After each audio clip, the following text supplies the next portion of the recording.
Hello everyone, this is Prachi Sharma working as an intern at Lexlic & Company, and the topic we are going to discuss today is complaint under CRPC.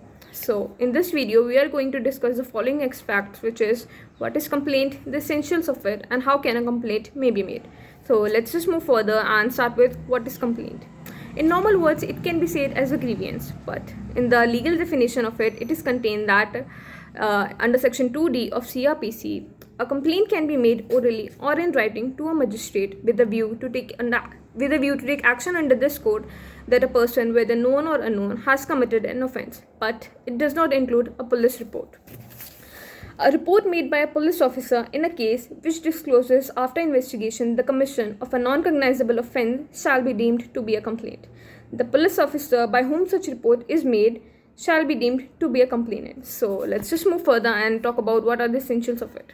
So the first essential it is an allegation which is made orally or in writing. It must contain a statement of facts which are relied on the constituting the offence. Second point is the allegation must be made that some person, whether known or unknown, has committed an offence. It is not necessary that a particular offence alleged to have been committed must be stated. It may not mention the particular section of the statute under which the offence has been committed. The third point is complaint must be made to a magistrate. A police officer is not a magistrate, and as such a petition or information sent to a police officer is not a complaint. Our fourth point is it must be made to a magistrate with the view to take action under this code.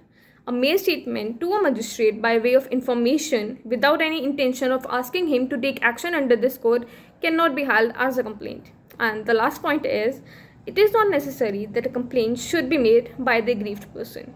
It may be made by any person aware of the offence.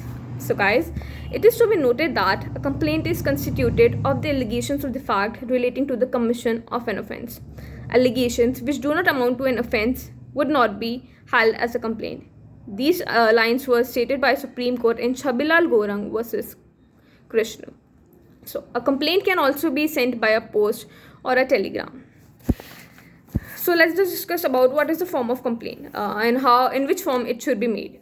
So the definition makes it clear that no form is prescribed for the document which may be moved before a magistrate to take action. In order that it may be treated as a complaint, it should contain the allegation that a person known or unknown has committed an offence and action must be taken against him. Therefore, an application, if it contains the requisite allegations, can also be treated as complaint.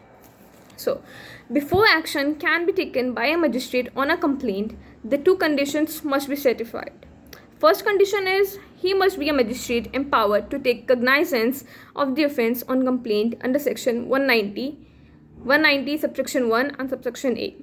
Second point is there must be an express or implied request to the magistrate to take action. So these are the two requisites which a magistrate must fulfill before taking action under the complaint. So complaint can be made to a magistrate under section 200 of CRPC, provides the preliminary procedure which a magistrate shall follow on receiving a complaint.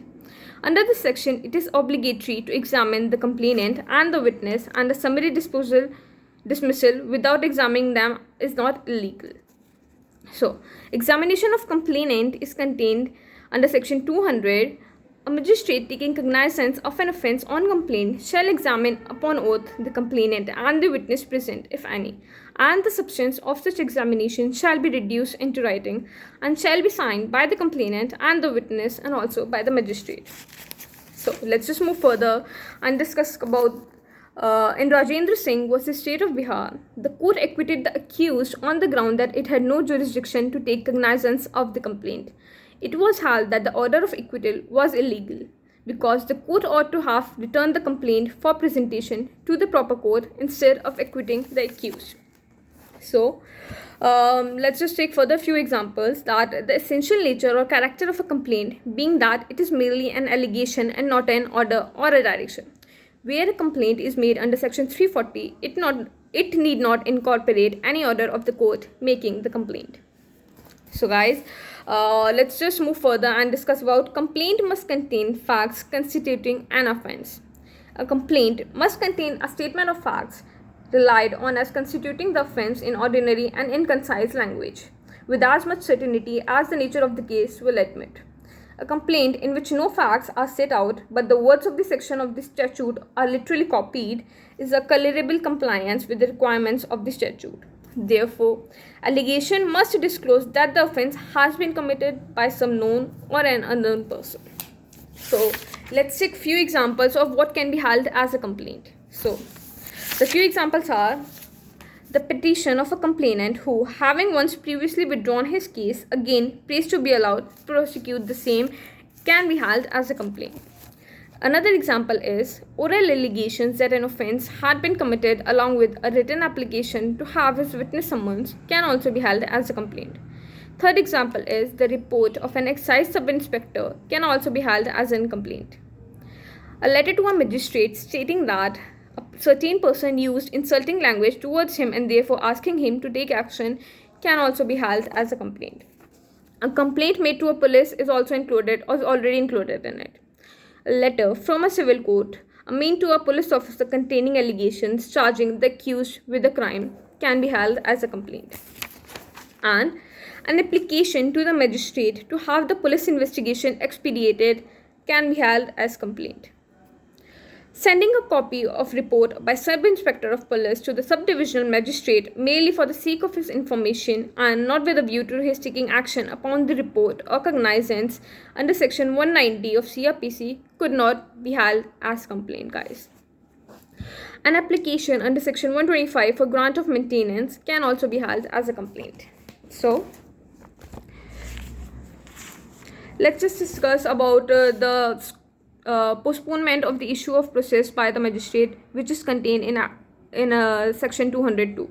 So, any magistrate on receipt of a complaint of an offence of which he is authorized to take cognizance or which has been made over to him under section 192 may, if he thinks fit, postpone the issue of the process against the accused and either inquire into the case or himself direct an investigation to be made by a police officer or by such other person as he thinks fit, for the purpose of deciding whether or not there is sufficient ground for proceeding or not. So, the object of section 202 is twofold, guys. To ascertain the facts constituting the offence. Second is to prevent the abuse of process resulting in wastage of time of the court and the harassment to the accused. And also to help the magistrate to judge if there is sufficient ground calling for investigation with the proceeding of the case. So, guys, I have two questions for you. Please let me know your answers. So the first question is, what is the scope of the inquiry under section 200? And the second question is, what is the differentiation between the FIR and the complaint? Please let me know your answer. I would love to read that. So I would like to conclude my today's video with the following words, that the complaint is in the nature of an indictment. Therefore, averments in a complaint must be established and properly proved by evidence. Before anyone can be convicted on charges formulated in the complaint, all those charges must be fully and properly proved in accordance with the procedure and the law of the evidence applicable to criminal charges. So guys, that's all for today's video. I hope you guys found this video really helpful. So thank you so much.